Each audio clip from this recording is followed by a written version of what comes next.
Alliance's recent form than I am from Into the Breach. So we'll just see who can execute and who can come out on top of these lanes as well. Because, I mean, to be fair, as of late, Mr. S4 really has not been able to reach his TI form again, but I think this is a good start for him to be able to kind of just come back into that winning form and really be able to enable his team. Because when S4 looks good, Alliance looks good. Yep. I mean, everybody who's in chat decrying how old S4 is. Luka Modric is currently trouncing Chelsea at the age of 37, so age is not the problem. Age is not the issue. Class is permanent, basically. So, other side of the map, though, Charlie also just farming away. I doubt we'll have that many kills up on top. Bottom there might be, if Hanskin steps out of position a little bit, he could find himself being glimpsed back into a kill from immersion. So he does have to be very careful about how he pulls back these waves, how and when he goes forward for the harass, because this is not an easy lane to survive as a silencer. Yeah, I think it's once we get a little deeper into the levels, that's when we're going to be seeing a bit more action, especially in this bottom lane. Like Luna is one of those heroes that kind of just either gets lots of kills early on and really starts to balloon out her levels, or she just bullies somebody and has so much presence on the lane that she will just eventually take it over. So if Zibe and Immersion can get some kills on the Hanskin, and then they can start to bloat out their own levels, and that's when maybe Charlie doesn't feel all too strong about this lane and can go back towards his triangle. But Alliance are going to look to be aggressive very, very soon, it seems. Yeah, we are starting to see one of the reasons why they picked up this Luna, to apply pressure on top of this dude, make sure that he is not feeling happy about his presence in the bottom lane. As you mentioned, the first couple of levels is not that easy to be able to do so, but as time goes on, it becomes easier. In top lane, Ponlo might end up falling as the first blood, as a Shadow Demon, taken down by Drow. Okay, good stuff. Artica going to be very happy with being able to pick this one up. Always nice to get the first blood on a carry hero. Yeah, just showing a Drow Ranger, right? Just able to get to those easier points, but probably your tactical, because Ponlo's able to fill up the bottle here for Chuan and give him a little tango as well, give him a little high five as he goes in towards the mid lane, and should be able to get a bit of vision up. So S4's pretty okay with how this is going. His lane is in an amazing spot, like directly in front of his tower. Still has the regen, still has the armor, and 2 levels in the Kraken. Shelly's just going to get towards his ring of health now and be happy as a clam. Losing Ponlo, probably not the greatest of starts, because having this Shadow Demon Tidehunter lane, you can be a little bit aggressive if you get like early Garsh and kind of run people down with the Shadow Poison. But with how this lane is going, they're pretty okay, especially with how their safe lane and how their mid lane is going as well. 23 and 3 and 21 and 7 respectively. I think Alliance is definitely in a good spot here. But same with Into the Breach. I don't think they're too annoyed about it. I think the only thing is Oteka really just doesn't have the same kind of CS that you would hope he would have in this lane, but getting a free first blood is always nice. Ponlo also did the right thing. His presence in the mid lane enabled the Spangler to get both water runes, so some of the advantage that was starting to go the DP's way immediately eroded. Down bottom, they need to be careful. Luna very low on the HP here, so Charlie playing quite carefully. They actually try to make the wraparound between Immersion and Jibe. They're not going to be able to find it. Charlie will just try to keep farming. Has some tangos being pulled in by this Disruptor. Should have some regen on the courier as well. So with the Sal flying in, I think Charlie should be A-okay on this side of the map. Even though things are a little bit close to the sun, you gotta always be careful in these side of situations. Disruptor nowadays, lots and lots of damage comes from this hero. You always gotta watch out. Yeah, and I think a lot of people still haven't just gotten used to the amount of damage the Glimpse does, right? Like, you get hit by like a level 4 Glimpse on like max range, and you're like, why am I half HP? Oh no, Jen said he might die here if he gets glimpsed. He does get glimpsed. There's no more Swashbuckler, and Supreme is there with the Spirit Siphon. Doesn't have mana though, and enough HP to keep the full chase going. Yeah, man. Shield Crash, good spell. Ponlo's here as well to try and look for some revenge with the Disruption and the Swashbuckle. Chuan comboing up with Ponlo yet again. And this time around, they don't just do it to secure runes, they do it to secure a kill. And they might find Immersion as well. Hanskin trying to get the body blocks out, throwing in these poisons. They don't have any vision. I don't think they dropped the sentry, but they found him now. They got him. Ponlo able to pick up that kill. Yeah, they didn't have to drop sentry because he glimpsed out onto Chuan, hoping that he could try and kill him. But raindrops are broken. Completely nullified all that damage. And now it always makes me laugh when there's like just supports that are like killing each other. It just feels like watching a pillow fight, you know? Like, it's like, it just takes so long for people to die, and they're just, like, slapping each other. It just makes me laugh. But, that's a big rotation from Alliance, right? Like, they... Not only do they save Chuen's life with Pono, he actually turns that into a kill up against Supreme as well, and they get the extra kill onto Immersion, and now they're rotating back towards top to try and keep S4 safe. Yeah, Ponlo, let's see what he's got here. They're actually going to go for the aggressive play, potentially. Throwing in some Shadow Poisons. And it worked. They were 100% faking that one. You know, that was a bluff from the side of Alliance. They did not have enough prowess to fully get a kill onto the draw. They might not even be able to protect the Tidehunter. There will be a young disruption. One more right click, not going to be good enough. And that is when you might have thought to yourself, a rotation from this Chuen Pango could have been excellent in the top lane, but the objective is securing the life of S4, and they managed to do so. In our middle though, Supreme's in trouble. There's where they're going to commit the Rolling Thunder instead. Hanskin getting the last word out. Do they have enough damage here? Chuen inside the Rolling Thunder wants one more hit before he gets off a swashbuckle, and will be able to do so. Big kill happening in the mid lane. They keep S4 alive top. They get a kill middle. Alliance. No, he does not. Immersion a bit too far away. I thought maybe you could transition that into a double kill, and I mean Chuen starting off nice and well here on the Pangolier, also hitting him with the voice line. So Alliance, they woke up and they chose a bit of violence today, and I like that. I like that they picked their strong lane in the Luna. They get Charlie off to a good start where Zippei's not really going to be able to bully him all too much, because the Luna's finally got to a level where she's going to be a threat and be scary. And that just means that Hanskin as well as Ponlo can make these rotations. Hanskin now probably will pay with his life, but I mean the damage is already done. Does he even die actually? Because they're going to get a quick kill onto Immersion. Hanskin, oh, he got the +2. All right, he will die from Supreme, but Supreme had to commit so many charges. And now look at this. Chuen pops the haste rune, goes down bottom. They're going to look for Shibei as well. We have the Rolling Thunder coming back in 10 seconds. Doesn't have enough mana to cast it, but they're looking to just try and run Shibei down. 2-1 charges, going to be enough for a swashbuckle. A couple more right clicks or one more Lucent Beam should do the trick. And Charlie will be able to get this kill. Chuen doesn't die either. They brought in Immersion. He can't find the vision. Even dropped an Observer Ward for this. But Chuen will escape, not getting glimpsed back. And he is A-OK. Just enough mana to TP home as well. Everything coming up Alliance here, Fluke, and ITB struggling for some answers, as they're also about to lose the Drow Ranger in the top lane. S4 has Ravage if needed. Doesn't seem like it's even a requirement, as Pondo picks up his second kill of the game so far. 6-2 for Alliance, and an excellent last 2 minutes for them.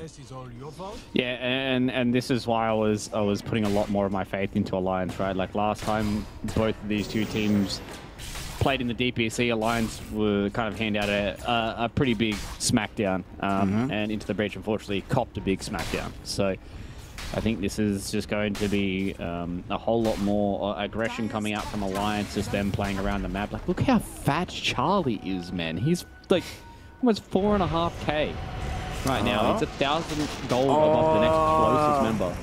Dude, look at this top lane. Okay, we're gonna have a fight in the river right now as Chuen rolling in onto this Death Prophet. Supreme should end up dying. Hanskin kept alive. In the top lane, they take the tier 1 tower, and S4 just picked up a meme hammer. And at first I was confused, right? I was watching him, he wasn't using the meme hammer, but then I realized they have Shadow Demon. Disruption into Meteor Hammer. Guaranteed hit every single time. Alright, Alliance, this early game, man. This is what we like to see. Yeah, and this is what I talked about when we were first talking about the Meteor Hammer patch, right? Where it's like not even your hero needs to be the setup for yourself, as long as you have somebody else who can do it for you. And I mean, this is why they pick up the Shadow Demon, right? And the Meme Hammer value, and they are rolling through the map. Maybe they might get punished here off the back of Hanskin, but he's just going to go down. He's going to have Global Silence ready anyways. He's still level 5. For Lions, yeah, you check that one off as a value trade. Yep.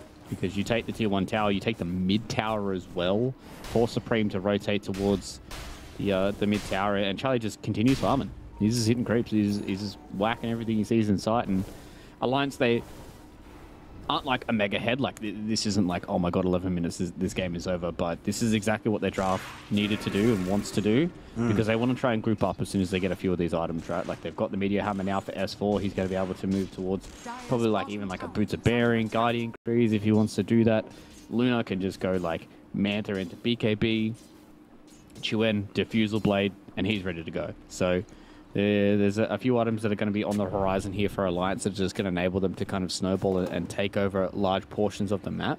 And if Into the Breach can't stop this snowball, then, you know, they're just going to take T1 towers, they'll take Roche, they'll take over the jungle, they'll take T2 towers, they'll get Roche again, and they'll go high ground. Well, this Luna was being allowed to farm until 11 minutes. ITB try to rotate onto her. They don't manage to catch her out. But at the same time, Alliance, they make a very quick move onto this Clockwork middle.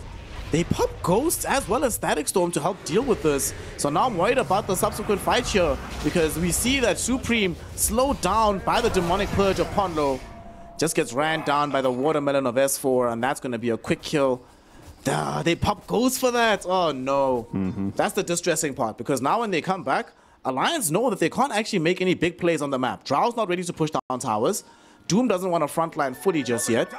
So without this Death Prophet Exorcism, this is pretty much Alliance's playground for the next 2 minutes. Yeah, Alliance are well and truly in the driver's seat, and you can see that they're even splitting up the farm across the map. Hanskin's going to be able to go down bottom, soak up a little bit of this gold, and the rest of Alliance can just take the top half of the map. Chuen is basically, I don't want to say immortal, but it's going to be very, very hard to kill this man. Same thing with S4. He's very, very tanky. He's got a cloak now. Probably got, what's he got running out to him? Another ring of health, so he's going to have a hood soon on the Tide Hunter. Alright, Hanskin will die, hammer, he's got so much regen. Yeah. So he can't die, but Hanskin can. But yet again, look how many heroes they have to commit. You were just mentioning how they were able to split the map, get a little bit of farm. Hanskin soaked up a wave and a half, it felt like. But ITB, for them to get anything out of this map, they have to commit multiple heroes. Their push is really slow. So even though this tier 1 tower is at half HP, they actually don't feel any real need to defend this quickly, because they know how much time it'll take for ITB to bring it down with this next wave. Alliance, just the map is feeling quite good for them. They actually might make a jump onto Arctic in the mid lane, but they don't have a quick way to reach him. Ponlo doesn't have his force off just yet, but he is building it right now. Yeah, so a little ways away for the supports to get their first set of items, and once they get them, they're much more items that enable these fights to continue to go well for them. Chuen is okay. Lucky that the power rune spawned top, because that could have been the biggest bait. But ITB, they're close around the mid lane here. It is hard for them to deal with this Alliance death wall, because they don't want to initiate on S4, right? Like, he's got a hood, he has a Meteor Hammer, he has Ravage at the ready, and all they have to do is get one conversion like this, and this could be lights out for them. Dude, has Chuen missed the swashbuckle this game? Everything has just been so clutch from this guy. Arcane Curse will get a kill, so that's even more going the way of the Silencer, and I feel like this Shibe Doom is dead to rights as well. They don't even need to commit the Ravage for this one. Just slow him down sufficiently. There's the Arcane Curse. He should die. Ghosts are back though, so they're going to try fully commit for this. They're still keeping him alive on the side of Shibe. He does eventually fall, but it will take the Pangolier down with him. Chuen has his mega kill streak ended by Supreme, so a lot of gold going back the way of the Death Prophet, and the glimpse back onto S4. This might lead into a death onto the Tide Hunter. He drops the Meme Hammer down, and here comes Charlie, the big bad Luna. Can she apply her damage to this fight? No! Kinetic Field just barely holding her back. She might still die though. A little bit of hurt. No, last word not gonna be good enough. Arteka, in the meantime, playing Ring Around the Rosies with Ponlo, as Ponlo gets the Demonic Purge out onto him. But his allies are nowhere near close enough to help him out on this one. Triple kill for Death Prophet. The Ghosts come back to heal her up. We've got Glimpse up in 7 seconds. Will they be able to catch up onto Hanskin? He wants to go for the self-deny here. Charlie's already committed the Eclipse, so he's not really of much use in this fight. There's going to be the Glimpse. There's going to be the kill for Supreme. Denied the Ultra kill by Gaben, but nonetheless finding a mega kill streak in the game. And into the breach. They weren't in this game before, Fluke, but after a fight like that, they're definitely feeling better about their prospects. Yeah, a little bit too long to kill Zibe there, and that's kind of the issue that Alliance ran into, is they didn't like super commit. They didn't have that much damage without Charlie around, and then Charlie eventually meandered his way down towards bottom. He didn't get caught in the kinetic field. He got caught on the edge of the kinetic field. And that's kind of an interesting thing with how the spell works, is that on the outside and the inside, as soon as you're trying to cross the threshold of the kinetic field, your movement speed goes down to 0. And so when you when you run into it from the outside, it feels very awkward because you're like, why am I like stopped moving? And it feels very hard for you to kind of turn around and walk out of it because your movement speed kind of takes a little while for it to come back. So he walked in, clicked Eclipse and went, oh, I'm kind of stuck. And then he walked backwards and just kind of left. So yeah, I think Alliance, without having Charlie around, they need to be careful about who they're going on because Zibe with Frost Armor and a Vanguard and a mech, like he's actually really, really hard to bring down without Charlie around.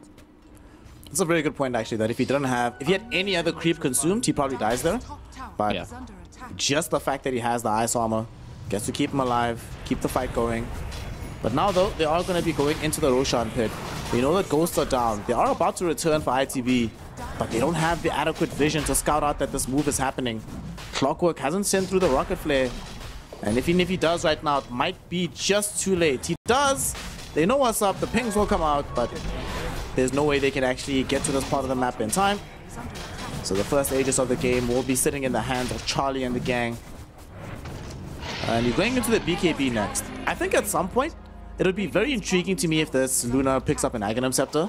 Because the problem we just saw bottom, about her struggling to get into the fight, having to go past Kinetic Field, eventually it's going to be Cogs, eventually it'll be Gust and stuff. A lot of that gets ameliorated if she can just put the Ags Eclipse onto the Tidehunter, he jumps in first, and then she just comes in for the cleanup when they're done.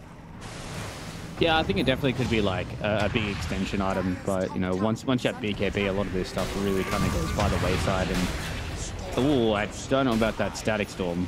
I mean, I guess it is a pretty low. Yeah, it's 90 seconds. I mean, yeah, it is what it is. Maybe they're able to get a transition, but when he goes down anyways, like kind of circling back to the Ags, I think it might be like an extension item for them because you kind of really want to play around your Ravage and play around like the Rolling Thunder. Supreme forced to BKB. That's the first BKB shot down to 8 seconds. Well, that's not what you wanted to see if you're a fan of ITB, but if you're an Alliance fan, you're ecstatic because they're probably going to get a tier 2 off of this as well in the mid lane. Yeah, but you're definitely right that if time goes on, as an extension, because BKB is the priority, always. When you play this like Uber Glass Cannon or Luna, you always feel the strongest when you have like D-Lance, Manta, BKB, and then +1 as the we're actually trying to end the game right now item, you know? Yeah. And I think also like it could kind of put him in a weird spot where if Drow just like gets her own BKB or Supreme has his BKB, which he has now, like you feel like you've kind of wasted 4.2k gold, where if you just kind of went like a Satanic or a Skadi or a Butterfly, like you're just like, I just deal more damage when I can get on top of these buildings, and they can't deal with me, let alone me just, you know, straight out handedly winning a team fight. So I don't hate it. Would like to see it. Would like to see what Ponlo is going to go after this for stuff, or is it not he's going to go like the Aghanim Shard for the cleanse to be able to try and keep the Lunar alive, whether or not he's going to go try and get an Aghanim Scepter going. He can't do whatever he wants. Get some more gold for that. Yeah, his BKB just came back. He's actually going to turn and try and take this fight right now with the Ghost. Charlie TPing back into the fray. This BKB is about to finish. Ponlo has stayed very far from it. Static Storm only onto the Shadow Demon will keep him from being able to catch up with the disruption onto Supreme, but Supreme in a bad way glimpses back. They just do not want Xuan to be involved in this fight. And the Creep Wave army is trying to chase him down, but it's not going to be able to reach in time. So they will just back off right now on the side of ITB. But that'll give Charlie all ample opportunity to hit onto the tier 1 tower after S4 set him up with the Meme Hammer. Speaking of S4, he wandered onto the high ground, got himself hit with the Infernal Blade, but he's so damn tanky. I'm not sure if they really want this smoke. Here's going to come the first Eclipse that's going to actually land onto Heroes. BKB will come out from the Doom, but there is no more Exorcism. Very awkward fight here, but Alliance still feel very strong. The multi-shot almost actually killed the Luna. Xuan doesn't have access to the Rolling Thunder for another 15 seconds. Swashbuckler does connect, but not enough damage. So ITB get bounced away. Strange fight, Luke. Very strange fight. Yeah, that was really weird from Alliance. They were walking up. You can tell that they're trying to force the fight because they know that they have a Luna, right? Like, we have a Luna, she has Aegis, it's 20 minutes in, she's close to BKB. Like, we kind of just want to use the hero that we have. And he walks high ground, and I'm not sure if they just didn't check. But no, having a BKB on Doom, it's going to be a hard kill no matter what, because he is a tanky boy. 2.1 HP with a Vanguard at his neck. Like, that's a lot of damage, even for a Luna who's pretty fed right now, sitting at 13k. So they just popped the Ravage for the Doom. They weren't able to get the kill. He pops BKB. He runs away. They continue to try and fight. They, as you said, they almost just get obliterated by the multi-shot. And I think if they just lose Aegis there for free and they continue to fight, then maybe Alliance might be looking at that fight as a turning point where the game starts to slip out of their hands. But they still keep the Aegis intact. They haven't lost all too much. And now they're using Rolling Thunder once again. Rolling Thunder will be connecting onto the Doombringer. A pretty big target here if they can bring down Shibe.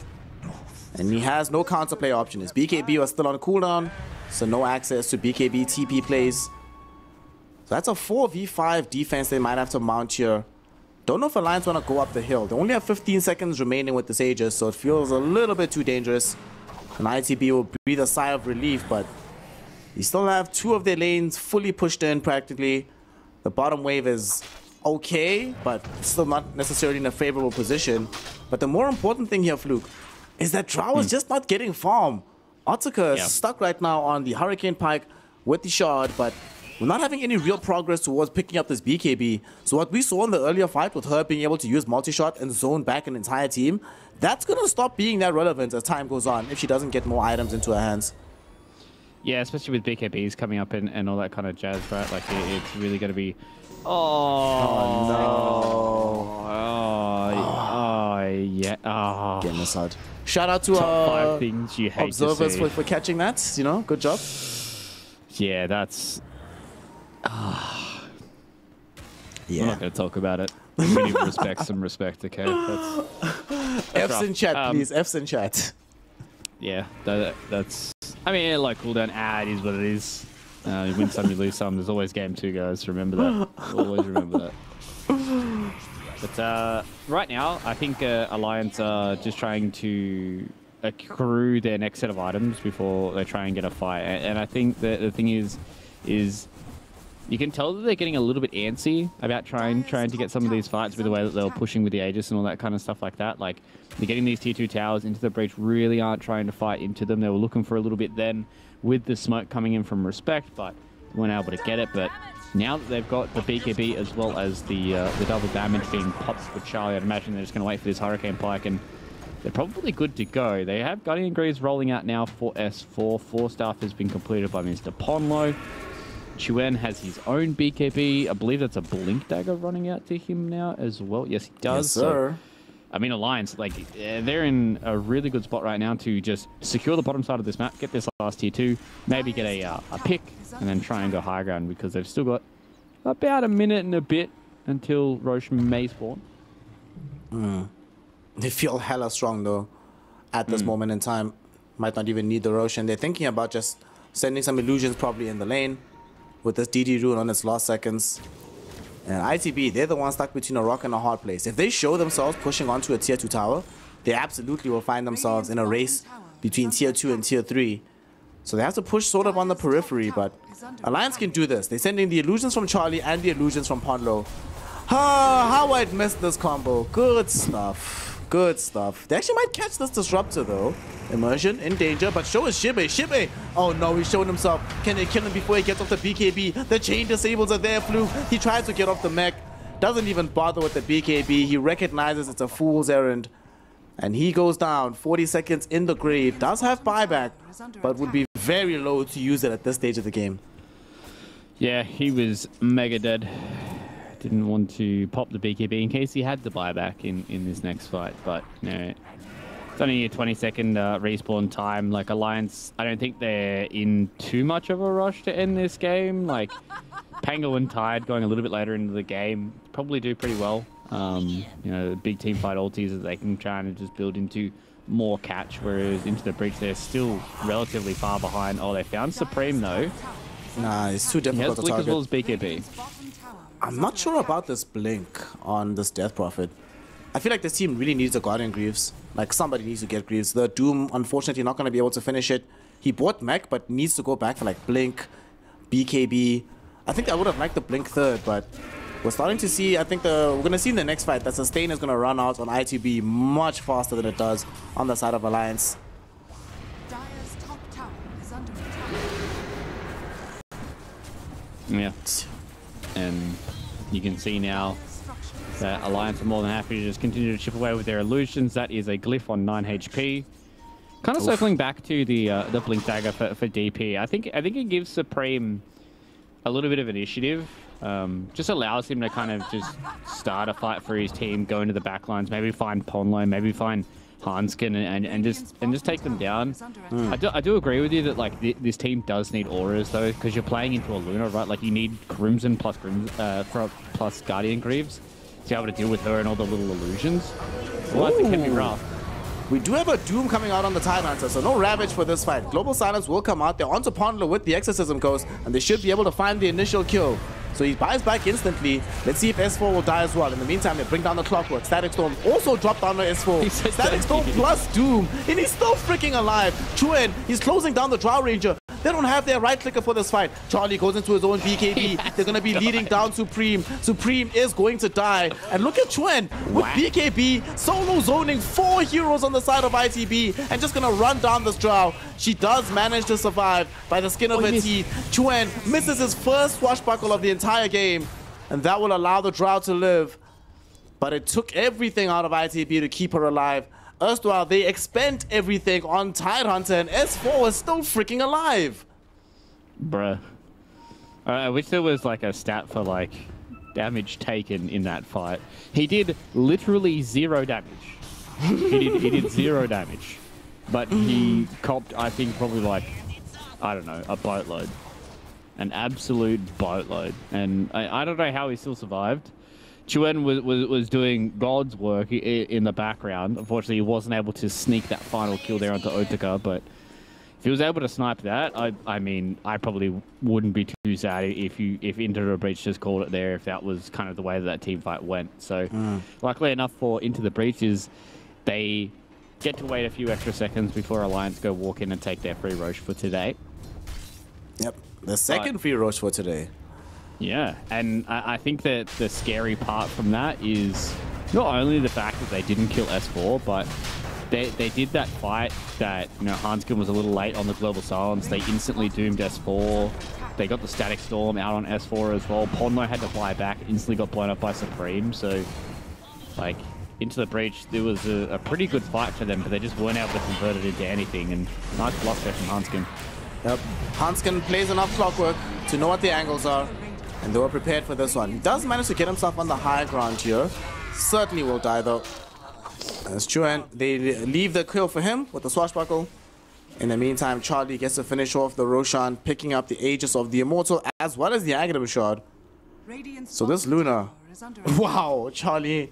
Yes, this net worth is inflated thanks to the shard as well, but my god, this hero is so farmed.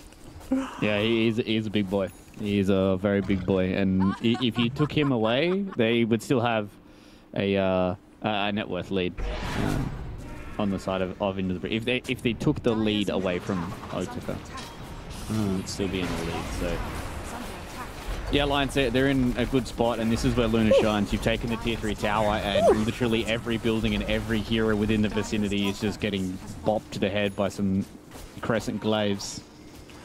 Don't you love Shadow Demon Luna? You love to see it. It's excellent, right? My favorite was, and this got reworked after it, was Shadow Demon Centaur. When you could just sit the illusions in front of the tier 3 tower and the return killed it. That was my favorite. That was the stupidest shit ever, but yeah, that was my favorite. Alliance, they don't have any time for this game anymore. As they smoke up, looking for the end. 4 heroes smoke, they all stand as Luna, who's gonna get some additional as well. ITB also recognizing the game state that they pretty much have one final fight to go. They're looking for the relay. Who's gonna get revealed first? They have all their ultimates. Oh man, the scan from Radiant side catches them flush. They know exactly what's happening. Dude, Charlie was so wanted to walk into them. He knew exactly where they were. I mean, this hero's... How do you actually kill this Luna right now? And look at this. Instead of you, now you have to go onto your own high ground. The Radiant side has higher ground advantage from Dire. They finally jump up with Shibe. They get the Doom out. The Ravage doesn't really connect onto too many heroes here. They should be able to bring down Chuen here. Static Storm connecting onto Hansken, so there will not be a global silence, but unfortunately they're closing down the Drow Ranger. Charlie, as well as S4, almost killed Otaka until Otaka got onto the high ground. Now they have to get themselves out of dodge. Charlie teeping out at the very last moment. Glimpse are still on cooldown. S4, is he going to be so lucky? No, he will not. Shibe chasing him with the Infernal Blade. And they are going to be able to get the grab onto him. So Alliance turned out they got a little bit too cute on that one. They got separated in that engagement. ITP punishes them, and they don't lose a single hero in the process, nor an additional tower either. Yeah, I think that initiation from Into the Breach was basically perfect, right? They understand we need to doom Chuen. We need to make sure that he's the one that goes down. They're completely separated from the Ravage, hit on to, I believe it was only Respect on the Clockwork. Yeah. And they kited out the Luna. The Luna really couldn't do anything in that fight. He had a little bit of time to fight up against Otaka, but that was it. He popped his BKB and kind of walked around and didn't do much with it. So that was a good fight for them, but now they have to try and defend without Doom. They don't have Static Storm. They don't have Doom. We'll have Static Storm soon, but no Exorcism, no BKBs. Like, everything is now gone while on the side of Alliance. They still have the Aegis. They still have Charlie. So BKBs. Let's see. Charlie, with 90 seconds left with this Aegis, will go on the high ground. Where is Ponlo? Ponlo's on the way to bring in some shenanigans. So far, it's just these illusions from the Luna. I mean, they can't even kill them from Shibe. They're actually going to jump Shibe right now. Oh my god! This damage! Charlie, relax. It's only a game, my friend. These illusions and the swashbuckle will do enough work to bring him down. Chuen credited with the kill from the swashbuckle. The hook shot from Respect, unfortunately missing the young Pangolier. So he will be allowed to skirt himself back into safety. Charlie getting glimpsed back, but Ponlo says, nope, that's not happening. You mentioned in the draft the disruption into the disruptor. Very good combination, very good combo breaker. Now they're back on the high ground, looking to try and end out the game. Meteor Hammer's being dropped down, but Charlie's actually about to lose his first life here. Yeah, losing the Aegis here, without having the Doom. It's a scary fight now. Global silence does get popped for Charlie. Oh my god, they're going directly on him. That is an Axe Disruptor. There is no BKB. And that is crazy because S4 just got back Ravage, but understood he couldn't actually pop it in S4. Speaking of him, he tried to go home. He gets glimpsed back. Oh my goodness. Immersion. Hard carrying this fight, ensuring they can kill the Luna, glimpsing back the Tidehunter, and making sure that Into the Breach still do not suffer the indignity of losing a second lane of Rax.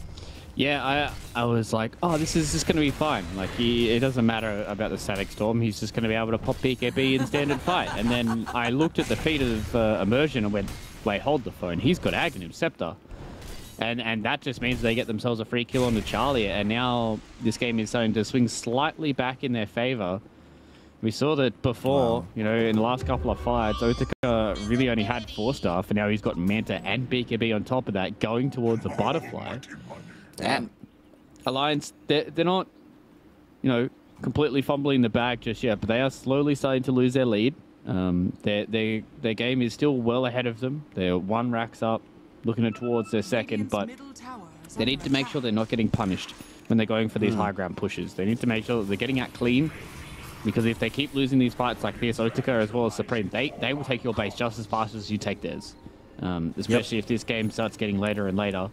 Into the Breach definitely have what it takes to be able to come out on top when it comes to the base races and even the team fights when we start getting towards parity of net worths. I mean, Luna's never been that hero that you want to ultimately rely on in the uber late game. You want to be able to roll the game and end it quickly. This is the next 10 minutes are like her peak. And the fact that this Drow is building Butterfly, Luna doesn't necessarily enjoy building MKB. So ICB, if they can win one more fight, will be in a much better place. Do you have a smoke up from Alliance though? They're trying to force what could be the final game. ITB though, smoke on smoke action. It's going to be happening. Nobody has any vision of one another. But they have 2 Siege Dragons coming in middle. ITB have to be careful about this. 2 Siege Dragons plus Luna Illusions. This is actually kind of no joke. You need to be aware of what's happening. And they are pinging around this lane. But there's a double damage for Drow. Oof, if they can find this fight right now, Fluke, this would be perfect timing. Yeah, especially with what we've seen when they get on these funky little side angles. But it's all about this initiation. I want to see if S4 is able to hit a big Blink Ravage. Catch some people pre-BKB, if they're able to turn it back around with Chuen as well. Just allow Charlie to free hit. That's the big thing, right? Like, he needs to make sure he gets his BKB off. Needs to make sure this Static Storm from Immersion doesn't catch them completely off guard again. So they're just going to take this tier 2 tower. I like what they're doing here. They kind of need to do something on the map, but they know that the top side of the map is very, very scary for them. In CSGO terms, it's called dirty. Very dirty for them. Dude, this is disgusting. Look middle. While they're pushing bottom, Ponlo's sending illusions through this mid lane. And somebody actually has to come attend to this or you lose a ranged set of racks. This is honestly disgusting from Alliance, but what can you do? Victory is not a clean enterprise. And S4 is just media hammering the bottom tier 3 as well, so death by 1,000 cuts here for Into the Breach, and this might force them to actually find a fight. Into the Breach, very scared though about actually making that forward jump. Dude, are they just gonna lose range racks like this? No way. Probably. S4 is definitely within blinkable range. They should know that Otaka is a little bit away from this fight. But again, they just don't have the vision. Alliance just don't have any control of this top side. That is the one aspect of things where ITB has certainly been doing better than them for the last few minutes. A lot better vision control on their defensive side of the map, but crucially, they have this Clockwork who can scout out the map in ways that you simply can't with the heroes on the side of Alliance. Range racks on 38 HP. Sigh. So stupid. You shouldn't be allowed to do this. And yet again, Meme Hammer is being played out. But at the same time, we do have now the Drow Ranger Butterfly. So she packs 350 damage a pump before she gets anything for crit. Once she gets like a Daedalus / Silver Edge, this hero is a beast. So Alliance still have to be playing as carefully as they are right now. Yeah, and I think it's going to be hard for S4 to try and find a good angle as well, just because of the nature of BKBs, right? Like, most of the time, a lot of these players are going to be able to react to Blink Ravage, so if they can try and force out BKBs in a different engagement, maybe this fight can go differently for them. Into the Breach, so they're looking for a fight. I'm gonna try force this right now. There's gonna be a Ravage coming in from S4. He caught 3 heroes in the midst of this. They almost brought down this Doom, and he's gonna go down. Charlie now gonna turn his attention back towards Supreme. Supreme, there's no chance to survive this, my friend. Way too much right-click damage. Oh no! The Dark Troll Summoner got the Ensnare out onto Otaka right after the Swashbuckle. They want to keep this chase going. They turn back as soon as they see the Static Storm. But that was the first Static Storm. There is no bash available on this Chuen Pangolier, so it will not be able to connect just yet to interrupt the teleport out. Nonetheless, there's 2 heroes dead, and crucially, Fluke, neither of them have buyback. Yeah, that's big, right? And this was, you know, unfortunately for Zibe, just didn't have the fast fingers that time around. S4 just let it rip, and they're able to deal with the Doom. Big thing from the Shard as well is Charlie had almost plus 100 bonus damage.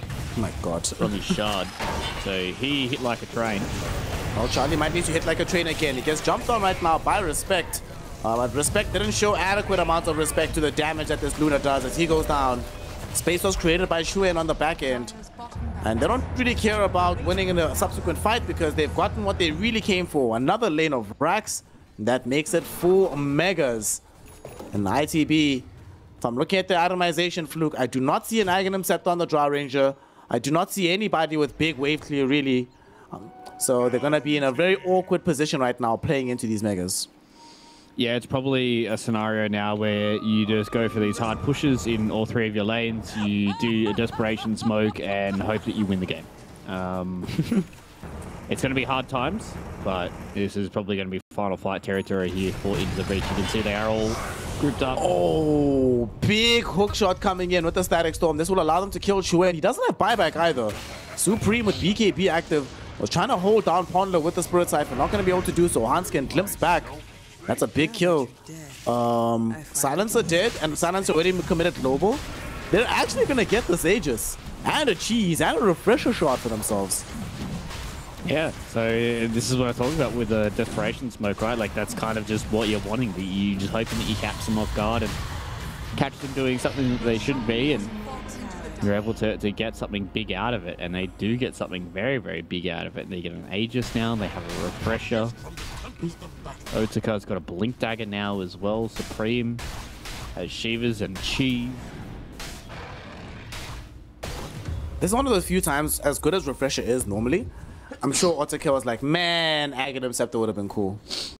That would have just been... we're already dealing with these megas. That would have been so nice. But yeah. Gaben taketh and Gaben taketh away. And sometimes Gaben just does not provide. Yep. Sometimes he just says no. Would have been nice for... Pardon me. Would have been nice for multiple members, right? Like even if you get it onto Zibe or even onto Supreme, if you're feeling like you need that little bit of extra damage from the Death Prophet.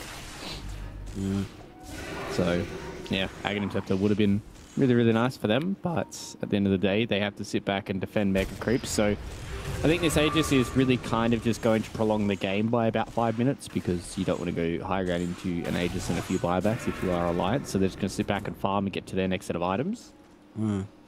And whereas for the side of Into the Breach, if they want to try and have a chance of winning this game, they need to get a pick off on either Charlie or Chuen. I think they are two very, very important heroes for you to try and deal with here for Into the Breach. That's how they won that previous fight. They just went in and they got rid of the Pango instantaneously. If they can do that one more time, push out some of these waves, maybe they can start getting a little mischievous on the map, but the way it is right now, they cannot even leave their outer rim of their base. Oof. Speaking of Chuen, this Pangolier, even more dangerous than he was prior. Has a Basher, but more importantly, has a Timeless Relic. So the amount of... you think you've been chain disabled beforehand, y'all have not seen nothing yet. This is just going to suck so much. Poor immersion on the far end of the fight if he ever gets caught. He just can't do anything. But his positioning has been very, very good for the most part.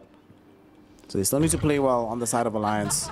We've also seen them getting caught out every now and then without having buyback. So they might want to wait until they have all their buybacks online and until the Aegis is down on the side of ITB before they try to make their next move. Yeah, 100%. Also, Charlie, he's going for the Ag's Blessing. So not getting his little freebie from Father Gaben. He's going to have to buy it himself like a good little boy. And that could be like their way of just insta-winning a fight, right? Like, you just throw it directly onto Immersion and you say, we don't care about Static Storm now.